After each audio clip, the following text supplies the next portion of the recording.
Hi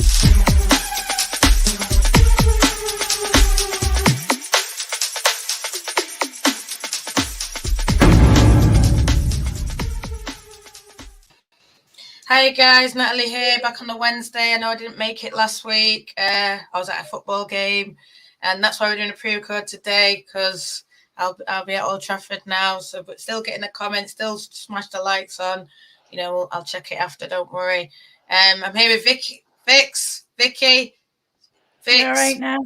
Yeah, I'm good. How are you? Very well, thank you. That's good. That's good.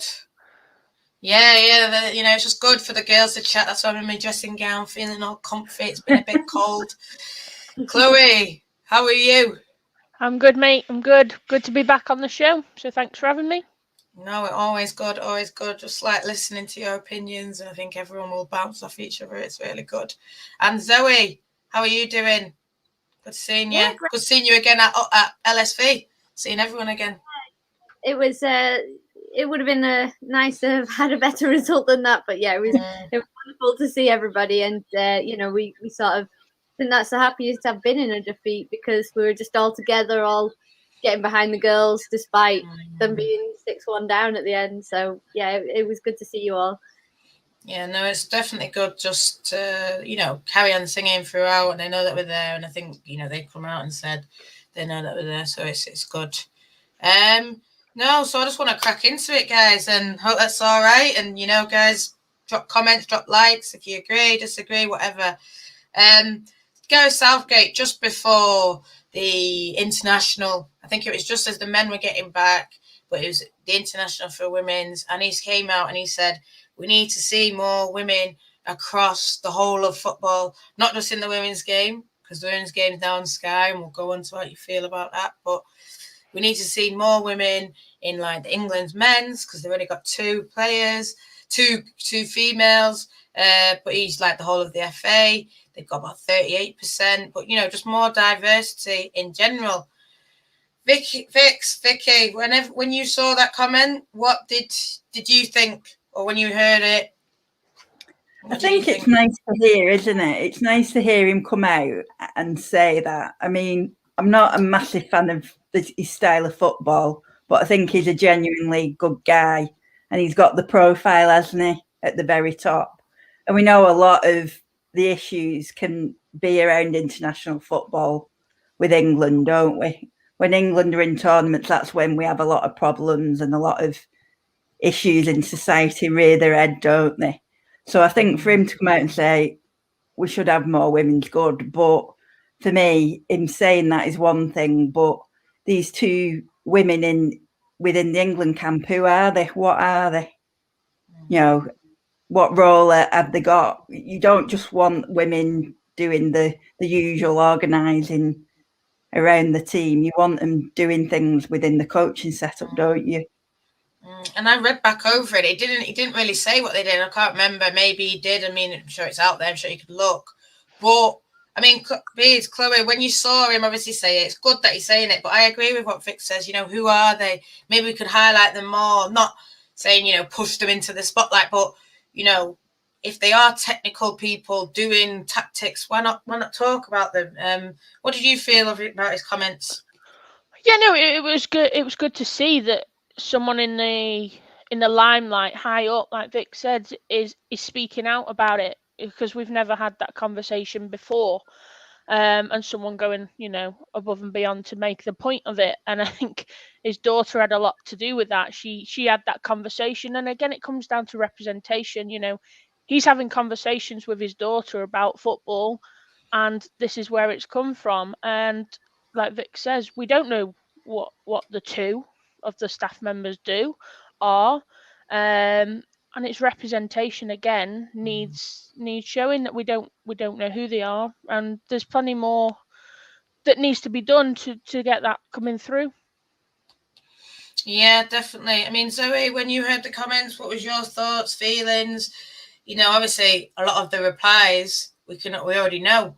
And so it's like what Vic said, Vicky. Sorry for calling you Vix, but that's how I know you, Vicky. Right now.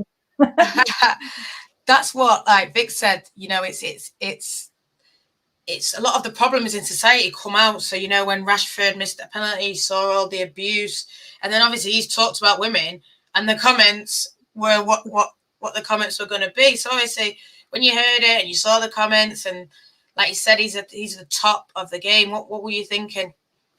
My initial thoughts were actually quite different from the rest of the group, I think, because I saw it on something like BBC Sport on Facebook. And before I even read the comments, I saw, like, you know, the laughing emoji. And I cringed and I thought, oh, why couldn't he have just kept quiet? Because I hate that it brings that out in society. I hate that people then go on and comment and, oh, you know, they should stick to the kitchen or whatever else, all that kind of rubbish that we're used to hearing. And sometimes I just think, oh, if they just kept quiet, then I wouldn't have to read that on my Facebook kind of thing. At the same time, when I think about it, yeah, that's what we need. We need people like that saying those things, but not just saying them, like you've all said, doing them, putting them in place. Yeah. And maybe these two women that are already a part of the setup, like you say, we don't know what they do, but I agree. Maybe they don't want to be part of the limelight or the spotlight, but I think in a lot of ways they should be, because we need to see them. We need to, us as women, we need to see them. We need to see these people changing the world, which is kind of what they're doing. And comments like that can sort of have that effect. And, you know, certainly implementing it can have that effect. So yeah, we do sort of need to see, and we need to hear more from those people. But yeah, the comments were definitely what I was expecting, but sometimes it can be hard to read again, and sometimes you just think, oh, if he'd just not said anything, I wouldn't have had to read that today. No, but I totally get where you're coming from, and listen, everyone chip in, and you know.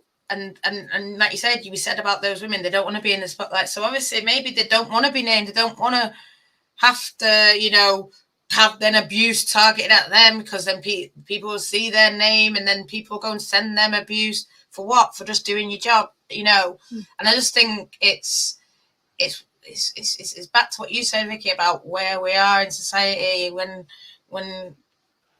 it happens.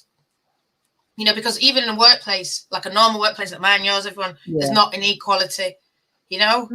There's not that, I suppose, you know, the top of jobs, there's not that equality. So in football, we're just seeing the mirror of it. But I suppose it's good that football's... Go on. You have to be flawless, don't you, if you're a woman in a high-profile position. It's like Alex Scott, if, you know, Karen Carney. What she said about Leeds was a fair comment. If a man had said it, and one of these like ex-footballers, the male ones on Talk Sport, it wouldn't have even crossed anyone's mind to abuse them. But you know, you had this really nice, mild-mannered woman, you know, making a you know, pretty well-informed opinion based on what she'd seen. And then even the, you know, the social media admin of Leeds thought it was acceptable to, you know, basically hand her over to all the diehard Leeds fans to abuse. They wouldn't have done that to a man. But if you're a woman, they have to be so careful, don't they, what they say? You know, and they have to be very strong, don't they, and have very thick skins, because otherwise you do need to see them, don't you, being successful, like Alex Scott and Karen Carney, and seeing like Casey on, you know, on the Sky coverage and everything. But you know, when you think about it, they have to really tread carefully, and they can't really be themselves fully, can they? Can't be like Chris Kamara, can they? Can't go on Sky Sports and have a laugh, can they? Because people go, oh, this woman, she's a bimbo, she doesn't know what she's talking about. It's hard, isn't it, when you think about it? No, you're right. Yeah. And like, go on, Zoe.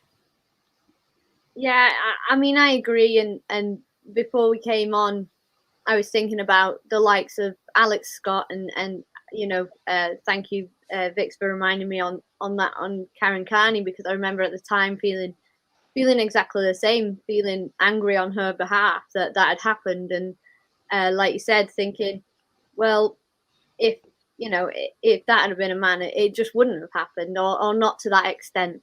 And like people like Alex Scott, I've always looked up to her, and I think she's just such a talented and clever person. She really knows her stuff.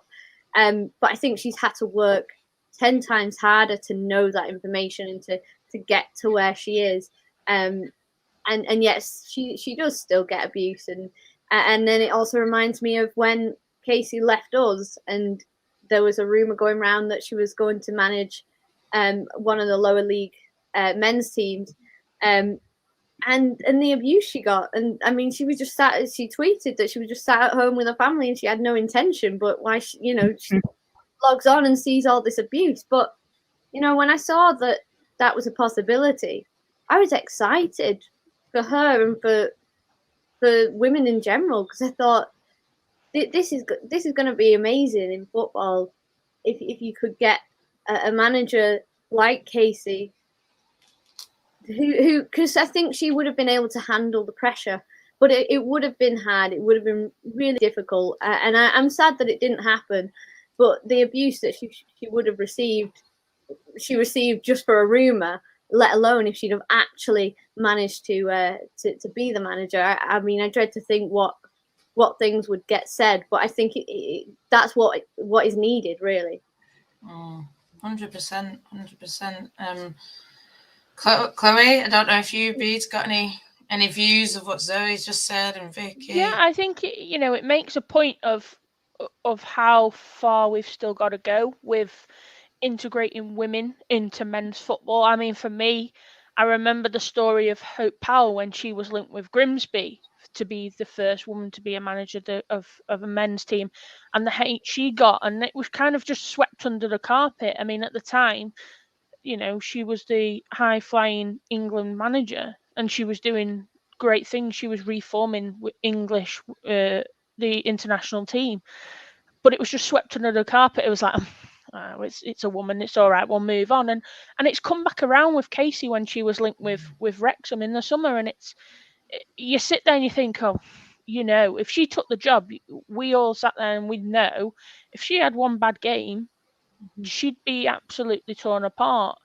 And it might be 10 times worse because she's a woman. So we are making steps, but we've still got a long way to go. I mean, in the managerial side of men's sport, with women included, there's a long way to go. I think media-wise and punditry-wise, we're making bigger steps. I mean, Emma Hayes, she was doing the men's international games, the punditry commentary on there.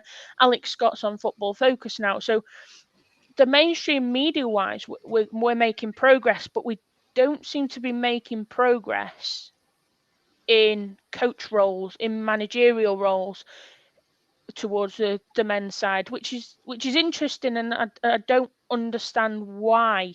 I can't put a point on why we can start to push through the media, but we can't do it actually on a pitch, on the sidelines. I think we need to hear players as well. Sorry, Nat. It's great. Southgate said what he did, and yeah, we need to. He's the sort of person that can implement it. I want to hear. Obviously, Rashford does so much already, but I'd love to hear someone like him say, "Oh, these are my views on it," and I'd respect a coach, a woman as a coach, or just a simple thing. I think a lot of the players would all agree. I don't think there's. I think the majority of our players that play over here, the good eggs, and I don't think they'd have a problem with it. But I want to hear them say, "Yeah, I advocate for this," or "That's what I want within my team setup." But it would be good. To my knowledge, I haven't heard of any players, saying, coming out and saying those kind of things. So I would like to hear more from the players who have a platform and a voice and do so much already for, like Rashford does in politics and for the kids. And for racism. I'd love him to come out and say something on this subject.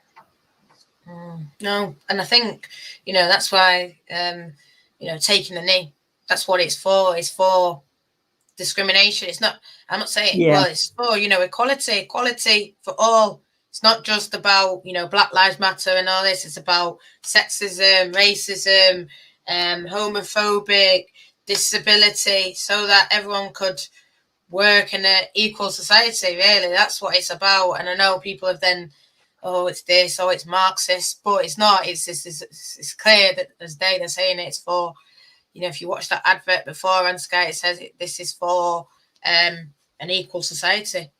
That's all it's for. And, in an equal society, we'd have 50% men and 50% women. And we'd have a lot of, brown and Asian and black faces, both men and women. And then what Chloe says about Hope, I didn't know that she was linked, but I do remember she was always a great person. She was someone who I wanted to meet from the first day, because she's the only real person that I knew in women's football. She's doing great now at Brighton. And I can only imagine it was even worse for her being a black woman, and that's what makes it even harder. And but it is great though, because I look at, like you said, a few names: Alex Scott, Karen Carney, Rachel Brown. They're all doing things across men's football. We had Courtney Sweetman Kirk, and she was on, and she does stuff for Sky, both men and women.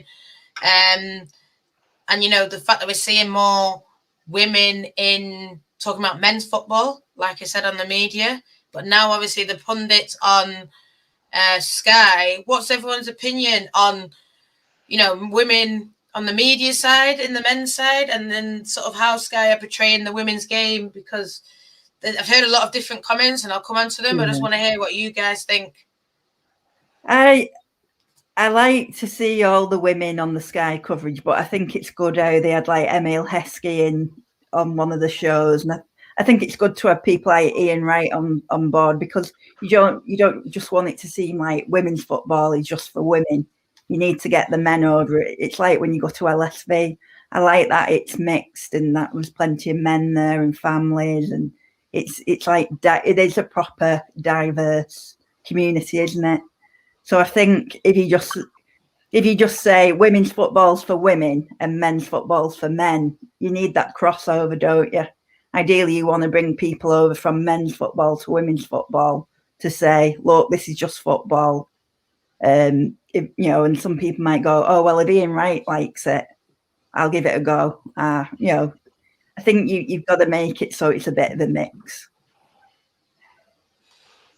Yeah, definitely. I agree. I think if you're knowledgeable enough and you know your stuff, then there's no reason that a male punditry commentator can't do a women's game, or a woman can't do a men's game. And I think that's quite an important point, Vix, that we make, because we're pushing for women in men's side, but also when you look at it, when we had the World Cup, there was only Dion Dublin who was being the punditry for the Women's World Cup. So we can see it both ways, and I think at the end of the day, the knowledgeable. I think Emma Hayes got a lot of stick when she first started doing punditry on men's games, and then actually, when you look at the stuff on the socials after, people were quite impressed with her in-depth knowledge and how she looks and reads the game, and that's to be expected. She's a manager, and it's the same with Kaz Carney.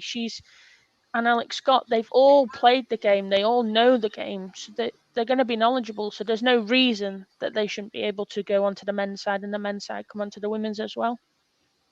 Yeah, I agree. I think what would be good is if we just had, I don't know how it works, but if the channels had a football team for say a year, and that team got assigned to matches, and it was just football. So sometimes they'd get assigned to women's football, and sometimes they'd get assigned to men's football. And that way you'd have the likes of Emma Hayes on the football team, and sometimes she'd be commentating on United Men, and then other days she'd be commentating on England Women or whatever. And I think that, but I don't know how realistic that is as well, with the fact that you've got someone like Emma Hayes who is still in football, which surprised me when I first saw Emma doing media.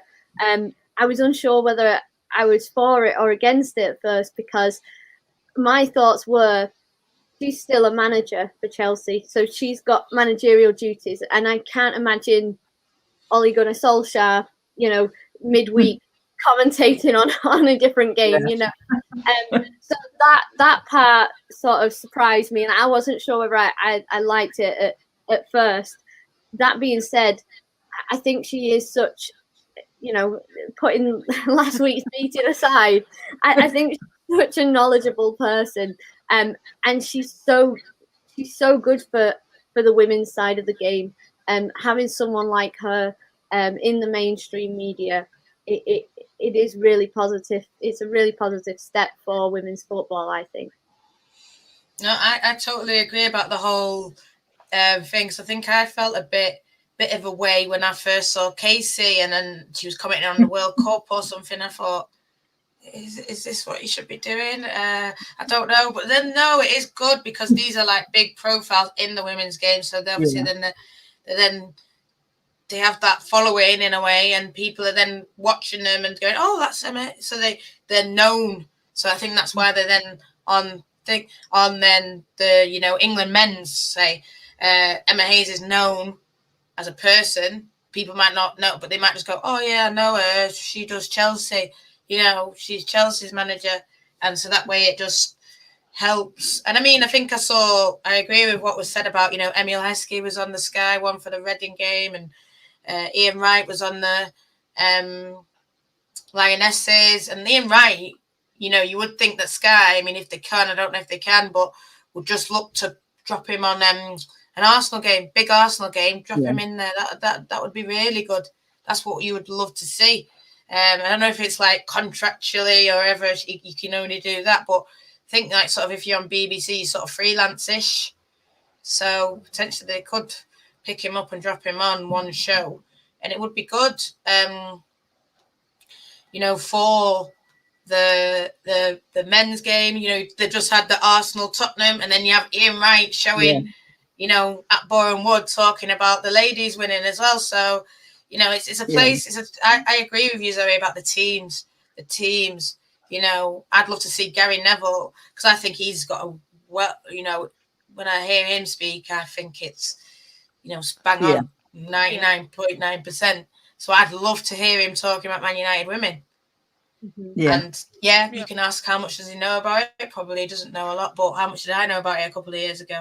I think if you just watch it a couple of times, even if you just watch one match, you might not know the players, but you can say, well, she should have done that, and she should have done this and this, that. You know what I mean? Yeah. And then you just put the names to the faces, bang, because it's all football at the end of the day. So we can look at a game and say, well, this is what happened, this is what went wrong there. I'd love to see Gary Neville do it. I'd actually sit down and watch it. I'd love to see Gary Neville's analysis of all 6 of them goals that we conceded and telling us where we went wrong. And I would listen to him and listen, and, tune in to sit for him to tell us how we can get it right. I'd love it. But like you said, I don't think it's something that's going to happen. But if we had the magic wand or whatever, that would be what I'd definitely love to see.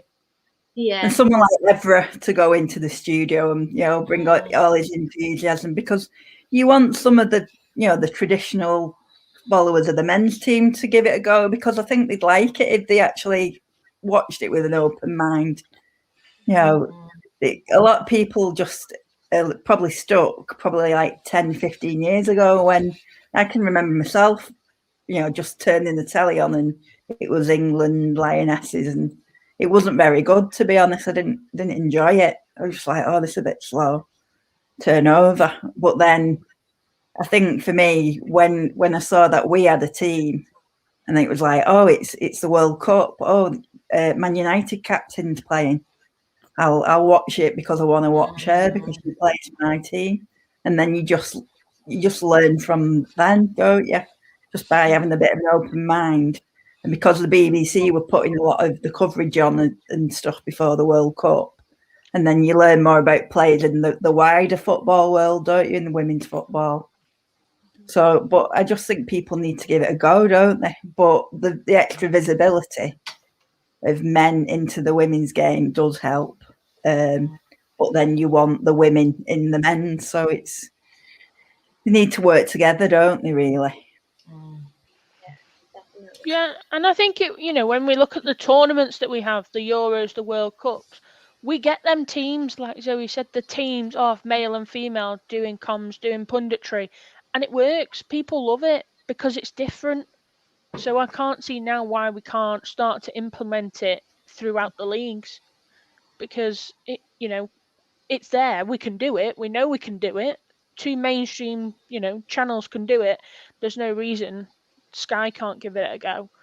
For the games that they're now showing live, and it's great the visibility we're now starting to have for the women's game, because it's even when you look a year back, 2 years back to what we've got now, it's just progressing, and we need to keep going. We need to keep increasing the visibility and growing the game, and that's the only way we're going to do it is taking the risks and putting ourselves out there and putting ourselves above the line.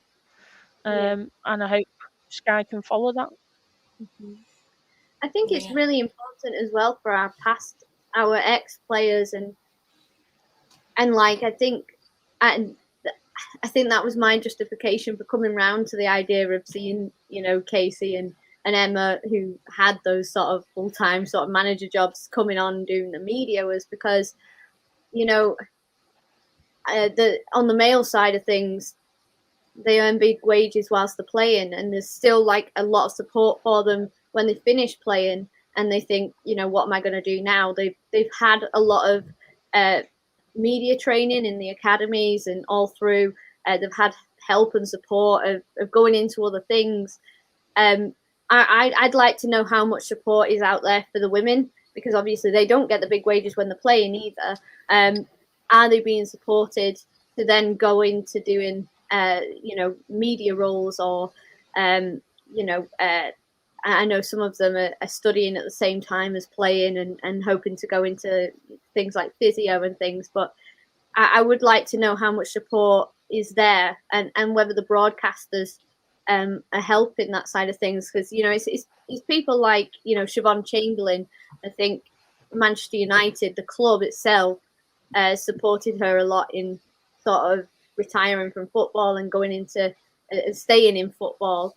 I want to know, is it a thing that's done at club level, or is it a thing that we need to do as a wider community, and is it something that the broadcasters and everybody else needs to do to support our women into those roles? Well, for me, I think it's like a PFA thing. I don't know if this is right or this is, but it's the PFA is like a union. That's how I say it, for footballers, and they're supposed to look after them. And now the WSL girls have been brought in only just now. So obviously all those things that you said about the men's game and all this, it's all been there, I suppose. And I suppose whether they want to mirror it, I don't know. I've seen a lot of talk about we don't just want to mirror the men's game. Of course we don't, but we want to have a lot of the good things. And what you just said is a very good thing, and I think broadcasters, and even clubs, and even United, I think United are taking it upon themselves to, when Shivy was pregnant, right, bang, your contract changes, we're still going to look after you, do some photos, and then, to still have her commentating on games. Everyone loves it when Shivy's on MUTV commentating, or BBC or Sky. Shivy's like sort of one of us, really. I even get little messages, Shivy's OG barmy at me, and it's good, and it makes you feel that connection, like you said about Evra, and Shivy is like that Evra kind of character, I suppose, for us, because she's a legend. So I do think it's about, well, we're seeing that visibility in the women's game. We're seeing Sky. We're seeing everyone talk about it. I think there's a lot of things at the top, but what about all the pathways? What about all the way down? What about when a player comes out of the National League, what is there to them? Who support them, you know? And I think we need more of it, of what we're seeing now at the minute with the PFA filtering down and helping all players. Yeah, definitely, and it's what they offer as well, because you know we've talked about a lot of it going into media, but what are the other jobs? What are the other pathways that they're offering, if any? You know, we go back to the bit with Southgate. He's only got 2 women in his team. We don't know what they do, but they're there. But at the moment, it seems that any ex-manager, ex-player, current manager, they're all being shadowed or tunneled to media rather than anything else. You know, you look at Eni Aluko, she's got a law degree. She was doing a law degree when she was playing for Fulham, you know, and she's then gone on to Villa. But there's not many others that you can see or know of that have done anything different than media as such. And is that because the opportunities are limited, or they're just, you know, they're being pushed to a pathway that's media because it's more on face value? That's what you're getting on the TV screens. You're not really seeing them if someone's on a board somewhere. You don't really get to see them face on the TV screen. So it's interesting if the pathways are being restricted as such to when they do stop playing football. I suppose it depends on what income you can make from it, because I know now, like with WSL sides, like for us, you know, with Mark coming in, we didn't have to get rid of Martin, did we? We'd expanded the coaching team. We got more medical staff. We've got an academy which must have a lot more coaches. So, I mean, I'd like to see it like with the men's team where ex-players get the coaching certificates. And you know, I'd like to think like Amy Turner will come back and, you know, coach and be part of the setup. And you could see that now, can't you? You could see that they could make a viable full-time living out of coaching once they get the badges, are being, you know, part of the setup in some way, apart from media. But I suppose media is probably, outside of football, that is going to be the one where they can earn the most money post-football at the minute. And that's what I think it is, isn't it? I think it's, you know, they could be a general manager or a this or a that, but if it's not at a top WSL club, how much money does, say, a championship general manager make, or you know, towards the bottom is and this I suppose, Chloe, this is what we're talking about. Like, we need to know what they're doing, what they're up to. We need to see that visibility. I mean, even I was on another podcast and we were talking about, you know, transfer fees, and it's all undisclosed. And I think, okay, yeah, it's undisclosed, you know, for a reason, whatever, you know, in men's they're undisclosed, but you still know how much they're spending, you still know how much money is being made, how much the team's getting, where the funds are going, you know. It's all sort of, the books are very open in the more so in the men's football, whereas the women, it's all, this has gone here, and more very cryptic, say, as to what salary or what this or what that. And, you know, I saw something about, I mean, I don't want to dig them out. I really love them. I love the fans of the team, you know, the club and everything. But, you know, Birmingham, they were offering like a media post voluntary. And it's like, come on. You wouldn't do that for the men's side. Don't do it for the women's side, you know. Pay no, they did have to pay for the bus ticket and the petrol. Bus ticket, okay. So, you know, but you know, if you want a media, you want good graphics, you want that for your women's, the same as your men's, to attract people to come, you need to be paying them the same. Yeah. But then probably if you look across, you know, maybe some clubs, they don't pay the media officers the same. They don't pay the, you know, like I said, a general manager. And I don't think there's a general manager in the men's side, but, you know, that kind of role of looking after players and looking after stuff, they probably don't get paid the same. But then there's no harm then. The woman's got experience of doing that job in the women's game. Well, why can't she apply for it in the men's? And you probably wouldn't then see that, would you? And this is what we'd like to see more. Don't know if you guys got any more of what I've just said, but I'm thinking of changing the topic to not controversial, but just something I've seen on Twitter and just your opinions. No.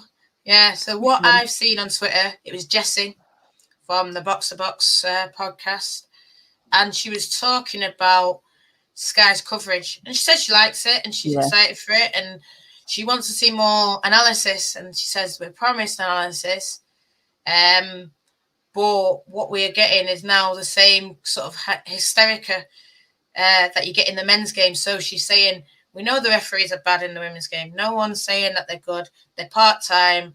You know, they need to put more funding in it. Everyone knows what the issue is with the refs. Whether we talk about Emma Hayes talking about VAR, goal line technology, it doesn't matter. We know that there's a problem. But yeah, every time after a women's game, you got Dermot, you got Sue, you got my guy, I forget his name, and they're talking and they're saying, look at this mistake, look at this mistake, look at this mistake. And the answer's not going to change.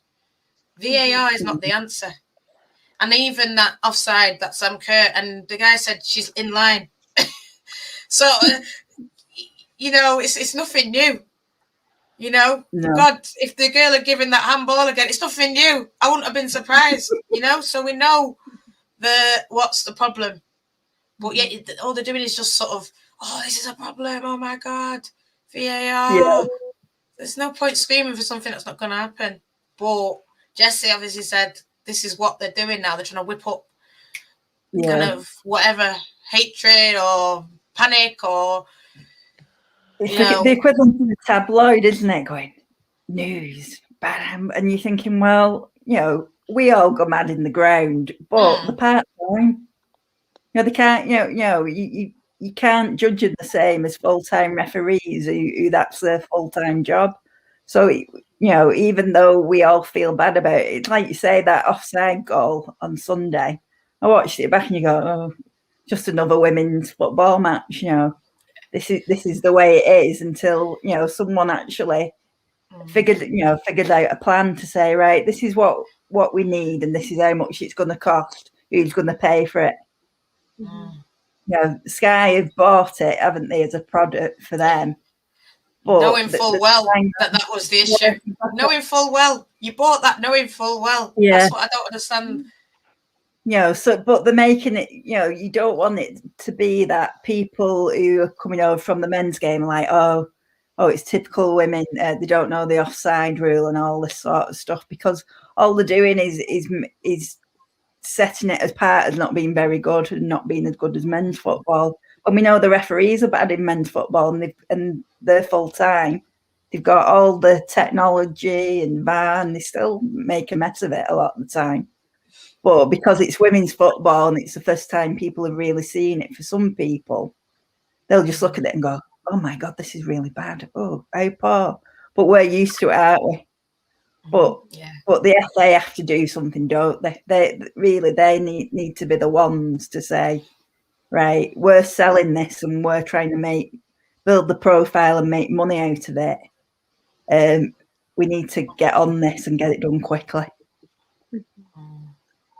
Yeah, I think I said right at the start when I heard about the TV deal, I was against it. And I think I was like the only person against it, but I was against it because I thought we need to get some things in order first before we put it on a world stage and say, oh, come and look at women's football. We need to have our ducks in a row, and our biggest duck that's swimming out of line is our refs. And you know, no offense to them. Yeah, I know they're trying hard, but it's like you said, the funds are not there. They're not full time. And for me, I wanted to get that sorted before we put ourselves out there on Sky, before we put ourselves out there on the BBC, because I didn't want these people that are coming over from the men's game seeing those errors and thinking, this is normal. This is normal, yeah, but it is normal. It is what we've expected. It's nothing new. And I think it's like what you said about, like, I mean, I think it's one of those duck in the egg situation. I'm sorry for cutting you up, Zoe, but I do think it is like the duck and chicken in the egg. You know, we do want more money coming into it, and sort of, so we've got it. But now I think what I remember hearing about the refs and how it's funded in the Premier League and the full-time professional ones is that the clubs got together and said we're gonna have to put money into it. You know, the FA put a bit in, The FA did commit to putting money in, but the PGMO, whatever it's called, PGMOL, is funded by Premier League teams. So why can't the FA get all the teams together, say we're going to put X, and we want you to match it between the 12 of you? Yeah. And then we sit there and say, VAR, well, who's going to pay for it? You might be able to pay for your own. Well, go on then, put that money that you're saying that you desperately want in VAR. Well, go and put that money there. And 12 of you's put in, I don't know how much it is, 20 grand, 20 grand each. That's, and then the FA match it, Quite a lot of money, that, isn't it? Because it's going to reach a point now, because the top 3 can get into the Champions League and they've changed the prize money. You can get €400,000, I think it is, for reaching the group stage. And it's like that offside goal, in the Arsenal-Chelsea game. Chelsea will be all right, that, but, it's still potentially, you can look at it and say it's points drop that. They might not have dropped it other than that goal. And even City, as much as it was funny, that handball, they've got off to a really bad start, haven't they? They only lost 1 match last season. They've already lost 2. Yeah. And, sometimes it's getting to the point where these bad decisions are very costly. Even like with the Sam Kerr goal, it was 3-1, wasn't it, at that point? And we were playing well. If we'd have kept it 3-1, it might have gone 3-2, and it might have changed. You just don't know. But I think because we accept the way it is, you don't feel as bad about it, do you? You just sort of, because otherwise you'd just be banging your head against a brick wall. Yeah. And I think that's where it is. I think with the refs, some people say, oh, well, you in the ground. You're obviously in the ground. And then the game's on, or before the game, you're going to be that kind of energy, But listen, I'm not here sitting. And when I heard Emma Hayes saying VAR and all this, no. Make them full-time first. Even back when, we used to talk about it. And like I said, I've gone and found out about how it's funded, the PG, because this is not something I was ever interested when I was watching Premier League. How is it funded? Not interested. Yeah. It's something that since gone to the women's game, started seeing these really poor mistakes, then, let's put in money. Let's do this. Even if we sit all teams down, And I know that, a lot of teams make a loss and stuff. So how can you ask them to put in money? But this is like what Zoe says, she didn't even want it on telly before we got everything in order. I mean, I think the telly has sort of pushed a few people into getting their houses in order, because I think we saw with Birmingham, there's a lot of games called off last year. Now they're in the St Andrews, and I think they would never have done that if Sky weren't there.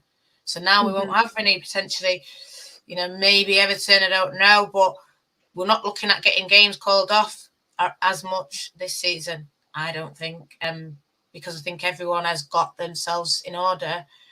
If they're thinking, oh, a ground might not be good enough, right, let's just play at the men's ground. Maybe that's why Leicester have gone to the men. I mean, I'm not saying that is, but they could have thought this and that about another ground, and then thought, actually, when it comes to winter, it's not going to last. Bang, let's just put it in thing, because we need to be playing these games. So I just love to hear you guys. I mean, Chloe, when you heard Zoe saying that about getting the house in order, and then the refs, and hearing people call for VAR, especially Sky, and you seeing these referees mistake. I mean, maybe it's good in a way that they're putting them up, because then it's embarrassing the FA into getting to having to do something. I mean, what do you think? I think we've got to look. I think first and foremost, we need to have full-time refs. I mean, we can talk about goal line technology, we can talk about VAR, but look how long it's taken to get that in the men's game.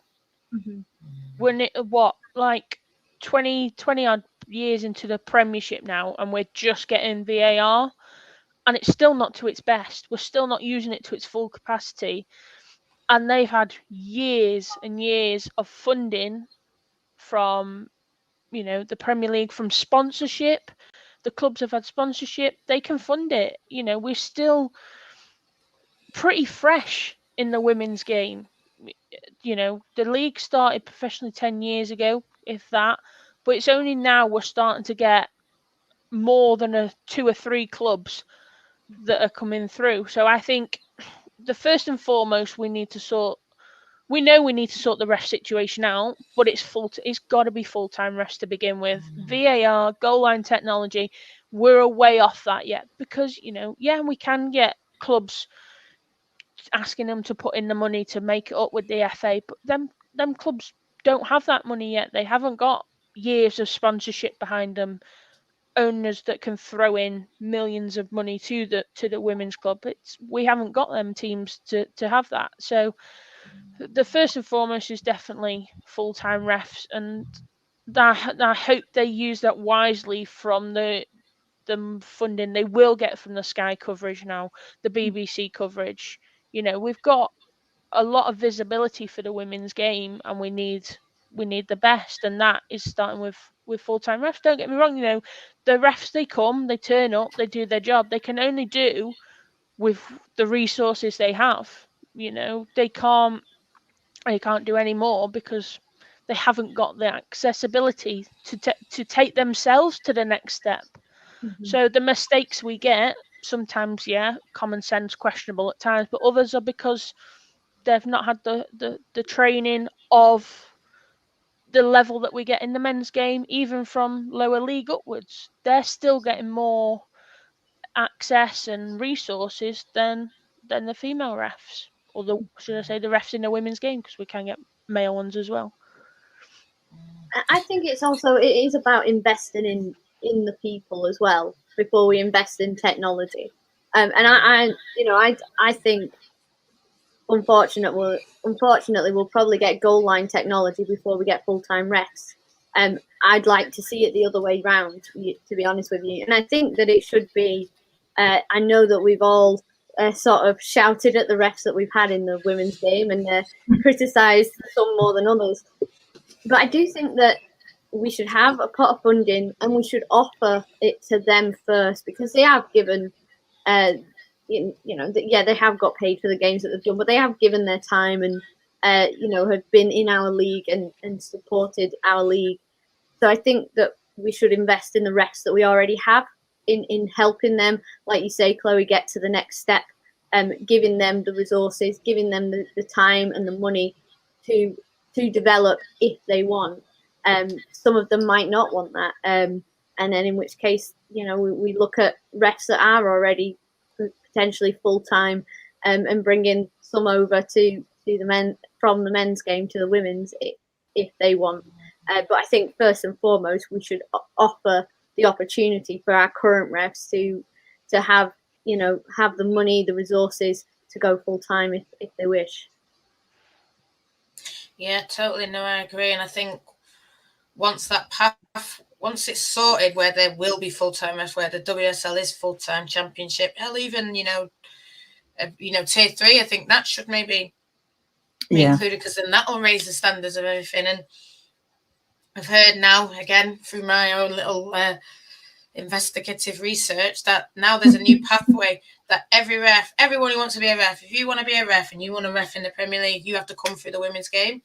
And just your guys' thoughts on that. Do you think that's a good thing? Do you think, it might then lead to people wanting to stay in the women's game? Or do you think it's a bad thing because people just be like, oh, this is just, a pain for me kind of thing. I don't want to do this. And, sort of forcing people to go that. Or do you think it's going to be good because it'll bring through more equality? And I'll have to keep it brief. Vicky, what do you think, good or bad? Yeah, I think it has its good and its bad points, but I think if a lot of them will just want to be in the men's game, so to make them sort of see both sides of it's a good thing, isn't it? But then I have those feelings like I do about managers who use the women's game to get a job in the men's game. I don't really like it. Yeah, that'll be a topic for the next one. Chloe, do you think it's good or bad that they've implemented something like that? Or there's talk that they're going to do that? I think there's a bit of both. I think it's a bit of a kick in the teeth in a way that they say they kind of like demonizing the women's game, that you have to go through the women's game like it's a bad thing. I think there should just be a level field that of stages where you need to go through as a ref, and then you just go to a game. It doesn't need, whether it's, because you look at it and, you know, why are the refs that we have in the men's game now, we know we've got these issues with the refs in the WSL, so why are we not bringing some of them from the men's game across? Is it because they don't want to, because they're seeing a women's game as a step down? Or, you know, that for me is where I'm looking at. I mean, I think it should just be one level platform of your reffing status, and you just go and get the match you're given to. Simple as that. Because at the end of the day, you're still, whether it's male or female, you're reffing. 22 players on a pitch, kicking a ball around for 90 minutes. The rules are the same, whether it's women's or men's. So your reffing isn't changing for the gender of the game. So I don't know. I don't know how I feel about that being put in there. And Zoe, you had the last word on that one. Yeah, I agree with Chloe. I mean, it's like this team. You know, I've always said I'm a United fan. I'm not a women's football fan, and I'm not a men's football fan. I'm just a United fan, and I support all the teams that come under United. And football's football, and I agree with Chloe. We should have this, you know, moving between the two formats. That's what I would like to see. My final thoughts are: is the women's game being used as sort of a guinea pig of you know, putting a ref through us to see whether they're any good first before they let them do the men's game? That's how it comes across to me, and I don't like that really. Yeah, definitely. But yeah, guys, I'm gonna have to wrap up. Thank you to my panel. Definitely have you back on next week or the week after, or whatever we want to talk about. I'm sure there'll be good topics. Drop a like in, comments, like I said at the start, be definitely checking them. So I just want to thank the panel again, and see you tomorrow, guys. Me and John, we're talking big things. So yeah, thanks a lot, guys. See you later.